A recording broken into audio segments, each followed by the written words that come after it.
pagi, selamat bertemu kembali dalam persekutuan ibadah kita pada hari ini. Satu peribahasa atau kata mutiara bagi kita dan merupakan tips bagi kita untuk menjalani kehidupan selanjutnya, bahwa kesuksesan itu dimulai dari langkah pertama yang kecil.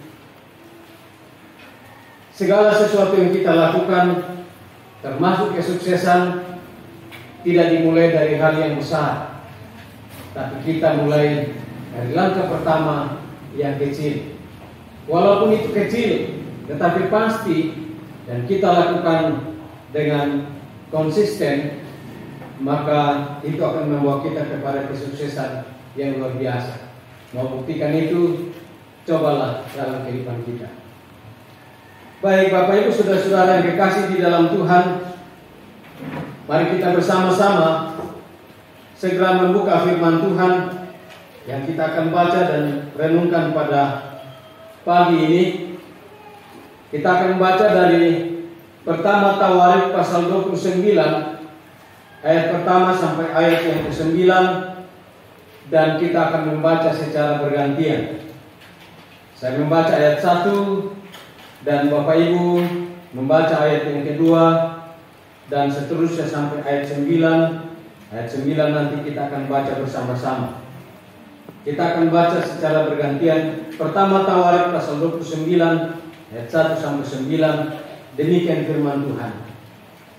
Berkatalah Raja Daud kepada segenap jemaah itu, Salomo anakku, yang satu-satunya dipilih Allah, adalah masih muda dan kurang berpengalaman, sedang pekerjaan ini besar, sebab bukanlah untuk manusia baik itu, melainkan untuk Tuhan Allah.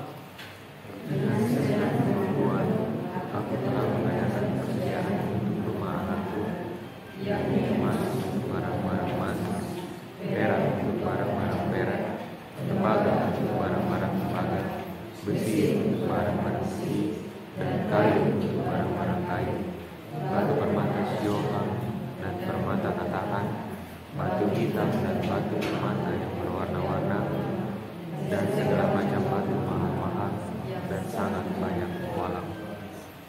Lagi pula oleh karena cintaku kepada rumah Allahku, maka sebagai tambahan pada segala yang telah kusediakan bagi rumah kudus, aku dengan ini memberikan kepada rumah Allahku dari emas dan perak kepunyaanku sendiri 3.000 talenta emas dari emas Ofir dan 7.000 talenta perak murni untuk menyalur pintu ruangan, yakni emas untuk barang-barang emas dan perak untuk barang-barang perak, dan untuk segala yang dikerjakan oleh tukang-tukang. Maka siapakah pada hari ini yang rela memberikan persembahan kepada Tuhan? lalu para kepala puak dan para kepala suku Israel dan para kepala pasukan 1.000 dan pasukan 100 dan para pemimpin kerajaan untuk raja menyatakan kerelaan. Mereka menyerahkan untuk ibadah di rumah Allah 500 talenta emas dan 10.000 dirham, 10.000 talenta perak, dan 18.000 talenta tembaga, serta 100.000 talenta besi. Siapa yang mempunyai batu permata menyerahkannya kepada Yehiel orang Gerson untuk perbendaharaan rumah Tuhan. Kita baca bersama-sama ayat 9. Bangsa itu bersukacita karena kerelaan mereka masing-masing, sebab dengan tulus hati mereka memberikan persembahan sukarela kepada Tuhan. Juga Raja Daud sangat bersukacita. Amin. Demikian firman Tuhan yang telah kita baca untuk kita renungkan bersama pada hari ini. Dari bagian firman Tuhan yang kita telah baca, kita akan merenungkan firman Tuhan ini dengan tema kerjasama yang baik menghadapi atau mengerjakan pembangunan bait Tuhan atau rumah Tuhan. Bapak Ibu saudara-saudara yang kekasih di dalam Tuhan, ketika Raja Daud sudah memahami dan itu telah disampaikan Tuhan kepadanya bahwa engkau tidak akan atau bukan engkau yang akan membangun baitku itu, tetapi akan membangun itu adalah anakmu satu-satunya, yaitu Salomo. Raja Daud juga memahami bahwa karena pekerjaan itu berat, besar, dan anaknya itu Salomo masih muda dan kurang berpengalaman dalam pekerjaan itu. Itu sebabnya Raja Daud menyampaikan pesan ini, kerinduan ini kepada jemaah Israel, sebagaimana kita baca dalam ayat 1, bahwa pekerjaan ini terlalu besar, terlalu agung, dan Salomo tidak akan mampu mengerjakan pekerjaan itu. Itu sebabnya sangat dibutuhkan kerjasama yang baik dari semua pihak, dari seluruh orang Israel. Karena tanpa dukungan kalian, tanpa dukungan Bapak Ibu saudara-saudara, maka pekerjaan ini tidak akan jadi. Itu kerinduan Raja Daud. Itu sebabnya Daud menyampaikan pesan ini kepada orang Israel agar benar-benar mereka bahu-membahu kerjasama yang baik menghadapi dan melaksanakan atau mengerjakan pekerjaan pembangunan bait Allah yang agung itu. Bapak Ibu saudara-saudara yang kekasih di dalam Tuhan, memang dalam menghadapi dan mengerjakan pekerjaan yang besar, orang hebat bagaimanapun juga tidak akan mampu mengerjakan atau menyelesaikan. Itu sebabnya sangat dibutuhkan kerjasama yang baik dalam pekerjaan itu. Yang biasa kita dengar kalau misalnya di pengembangan SDM manusia, di berbagai training atau pelatihan, sering kita dengar tim kerja, atau boleh dikatakan kalau dalam istilah sehari-hari kita yang lazim di kalangan kita adalah panitia atau kepanitiaan. Dan itu dibutuhkan kerjasama yang baik di dalam tim itu. Jangan ada tim yang masuk tetapi tidak memberikan efek yang positif. Malah justru ada orang yang terlibat di dalam tetapi memberikan efek yang buruk, yang negatif, yang menghambat, menghalangi pekerjaan itu. Nanti kita akan lihat satu klip video sepenggal yang kita akan saksikan bersama nanti tentang kerjasama yang baik. Nah, Bapak Ibu saudara-saudara yang kekasih di dalam Tuhan, dalam teks pembacaan firman Tuhan ini ada 3 hal yang sangat penting untuk kita perhatikan.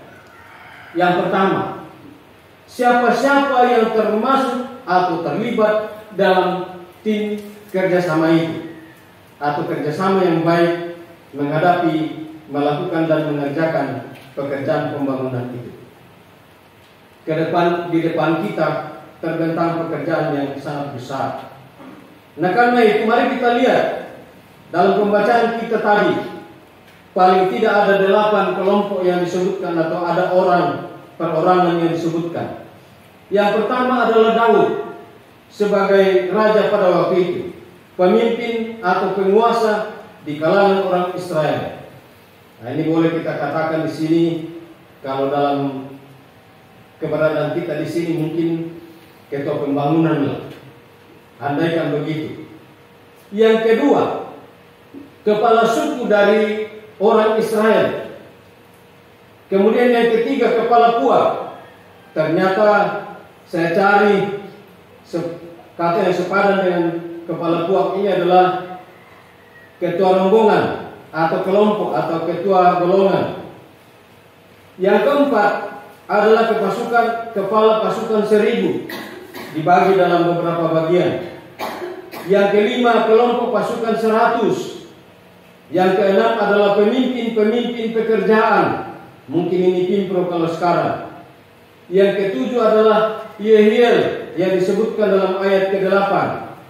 Dan yang terakhir kelompok besar adalah orang Israel atau jemaah Israel pada waktu itu. Nah, semua ini terlibat setelah Daud menyampaikan pesan ini. Siapakah yang terbeban? Siapakah yang mau terlibat memberikan dukungan dengan kerjasama yang baik di tengah-tengah mereka? Sehingga dalam ayat 5 dan ayat 6, mari kita perhatikan ayat itu. Dalam pembacaan kita tadi, saya baca ayat 5 kembali. Yakni emas untuk barang-barang emas, dan perak untuk barang-barang perak, dan untuk segala yang dikerjakan oleh tukang-tukang. Maka siapakah pada hari ini yang rela memberikan persembahan kepada Tuhan? Ayat 6 jawabannya. Lalu para kepala puak dan para kepala suku Israel dan para kepala pasukan 1000, pasukan 100 dan para pemimpin pekerjaan untuk menyatakan kerelaan mereka dari 8 kelompok tadi itu, menyatakan kerelaan memberikan dukungan kerjasama yang baik di tengah-tengah pekerjaan itu. Bagi Bapak Ibu Saudara-saudara yang dikasih di dalam Tuhan, kita di sini dalam berbagai kelompok,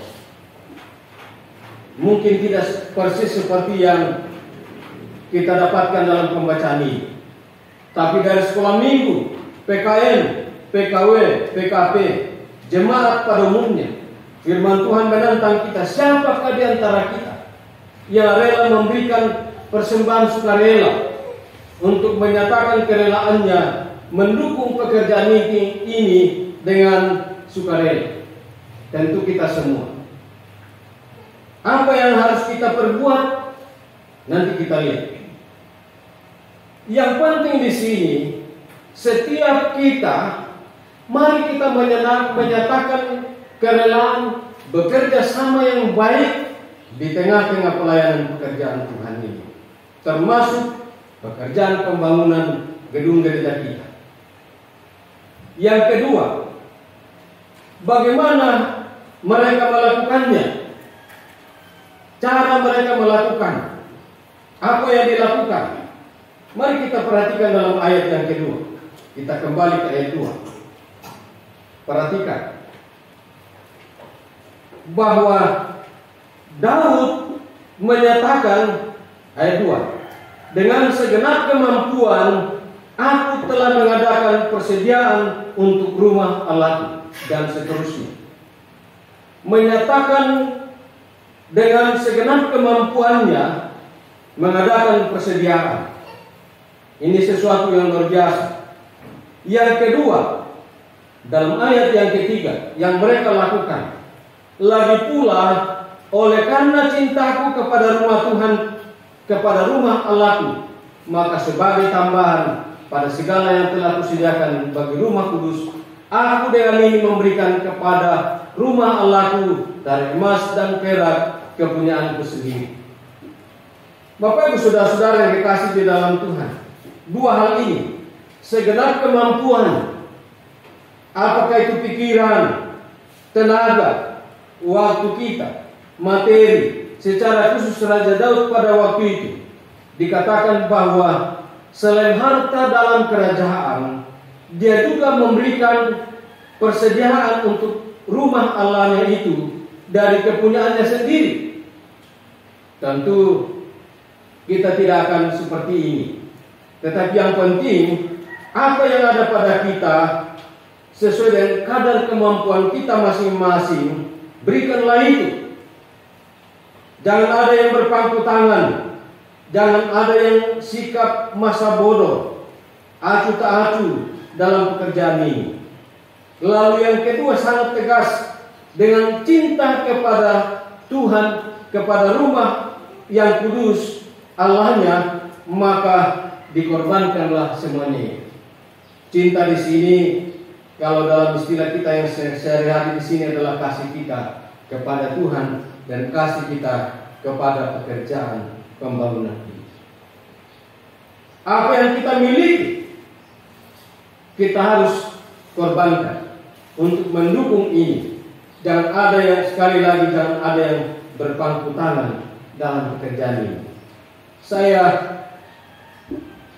melihat beberapa waktu yang lalu dalam pembangunan gedung gereja, pada umumnya sangat lambat dan boleh saya katakan hampir lapuk, hampir rubuh baru ditabiskan.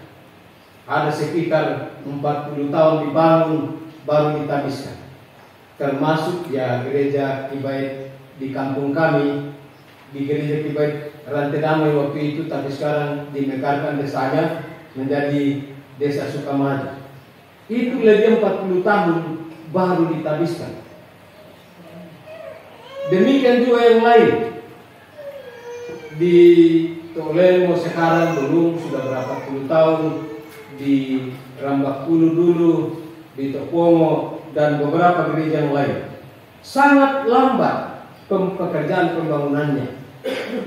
Itu karena situasi waktu itu. Tapi jangan sampai terjadi di kita. Begitu lama, hampir rusak, baru mau ditabiskan. Tapi saya mau sampaikan ini untuk menjadi pelajaran bagi kita, menjadi pelajaran yang penting bagi kita. Pada umumnya saya lihat gereja induk didahului atau dilumbai oleh anaknya atau cucunya. Contoh saja, KB, misalnya rantai pau ini. Bolu apanya ya rantai pau? Anaknya ya. Tapi bolu kan sudah hampir selesai. Ya, KB, Paiman apanya rantai pau? Tadi pagi saya dengar cucunya. Entah benar atau tidak ini karena saya tidak tahu. Tapi Paiman kan sudah ya. Bagaimana kita? Jangan sampai istilah biasa terjemai kumua dulu modal itu anak dan indona. Ini menjadi pelajaran saja bagi kita. Karena itu mari kita dengan sepenuh hati, dengan segenap kemampuan, dengan cinta kita, dengan kasih kita kepada Tuhan, kepada rumah Tuhan, mari kita bekerja keras untuk melakukan pekerjaan pembangunan ini dengan terlibat bersama-sama dalam kerjasama yang baik, kompak bersatu mengangkat pekerjaan ini, maka saya yakin dan percaya pekerjaan ini akan cepat selesai. Bagi yang lansia, mari kita berdoa bersama-sama agar sebelum dipanggil Tuhan, gedung gereja kita bisa ditabiskan. Amin. Yang lansia, amin. Berdoalah, rindulah, kamali miti resyapi ditabiskan di gereja. Tetapi tidak menjadi patokan itu. Bagi yang muda-muda juga kita tidak tahu beberapa peristiwa terjadi yang lalu, longsor dan lain-lainnya membawa korban. Kita tidak tahu di mana kita korban, bagaimana caranya kita korban. Tetapi yang terpenting adalah bagaimana kita menggunakan hidup kita, waktu kita, ketika kita masih hidup, diberi kesempatan untuk bekerja bagi Tuhan, berkarya bagi Tuhan. Yang ketiga, apa yang mereka korbankan? Saya mencoba mendata dan mencatat di sini, menginventarisir apa yang dilakukan oleh orang-orang ini tadi. Daud, kepala suku, kepala puak, kepala pasukan 1000, kepala pasukan 100, pemimpin-pemimpin pekerjaan, Yehiel, dan seluruh bangsa Israel. Apa yang mereka korbankan? Yang pertama, Saya mencoba, sudah saya akumulasi semua ini. Satu, atau yang pertama, emas 8.000 talenta. Yang kedua, perak 17.000 talenta. Tembaga 18.000 talenta. Besi 100.000 talenta. Kayu tidak disebutkan totalnya, nominalnya. Permata Shoham 7. Permata tatahan. Ke-8 batu apa ini? Hotam. Yang ke-9 batu permata warna-warna. 10 batu mahal-mahal. Kita tidak tahu ini bagaimana ini batu mahal-mahal lagi. 11 batu pualam. Yang ke-12 dirham 10.000 talenta. Itu yang mereka korbankan. Nah, sekali lagi, tentu itu bagi kita sekarang sesuai dengan kemampuan kita masing-masing. Apa yang kita bisa korbankan. Beberapa waktu yang lalu ada yang katakan, toh kalau tidak ada uang saya, mungkin ada ayam 1 ekor dijual setiap bulan. Atau ada yang lainnya. Syukur-syukur kalau mapakan debai ina desia dibalut kita isena karena boleh virus. Sekarang langka sekali babi. Biar berapa orang akan beli kalau ada. Mahal sekali sekarang. Tetapi sekali lagi tergantung pada apa yang kita mau korbankan kepada Tuhan. Berkat Tuhan yang Tuhan berkatkan kepada kita, itulah yang kita korbankan. Nah, karena itu Bapak Ibu Saudara-saudara yang dikasih di dalam Tuhan, kita semua harus terlibat dengan segenap kemampuan kita, dengan cinta kita, kasih kita kepada Tuhan, dengan apa yang ada pada kita. Mari kita bekerja bersama-sama dengan baik dalam menghadapi dan mengerjakan pekerjaan pembangunan ini ke depan. Kita akan melihat satu cuplikan atau sepenggal video tentang kerjasama yang baik. Mari kita simak bersama. Silakan. Dan simak baik-baik kita di posisi mana dalam pekerjaan ini. Mudah-mudahan tidak ada di antara kita yang seperti ini. Nah, ini adalah gerobak. Saya tidak tahu ini gerobaknya siapa ini. Kita pinjam dulu ya. Mari kita perhatikan. Nanti ada orang datang untuk membantu, tetapi ada yang memberi kontribusi yang sangat buruk. Nah, ini masih bagus. Dia bantu mendorong kereta ini, gerobak ini. Nanti datang orang lagi. Kita simak.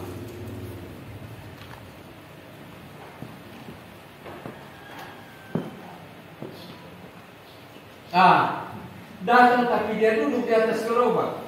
Dia yang jadi beban. Membantu tapi tidak efektif.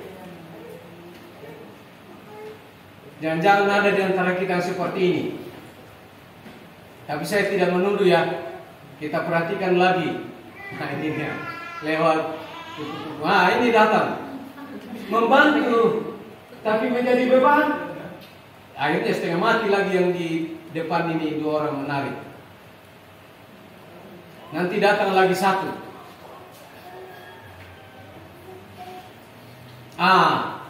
Ini dia berusaha merem kereta yang ditarik orang, menghambat ini. Nanti ada lagi 1 yang dia lakukan. Nakal sekali orang ini.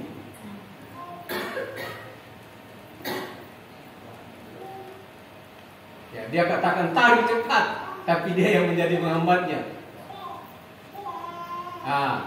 Ini dia. Dia melempar orang yang membantu. Akhirnya orang ini marah. Siapa yang lempar saya? Tiba-tiba ada kereta lewat begitu cepat. Ini dia. Lalu mereka kaget. Kenapa bisa cepat? Heran mereka. Nah, tuh dari plus ini dan dimarahi ini yang mengganggu. Ini juga turun, pindah.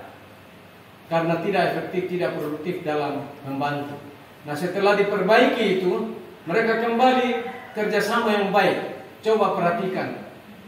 luar biasa mereka bekerja. Sekian.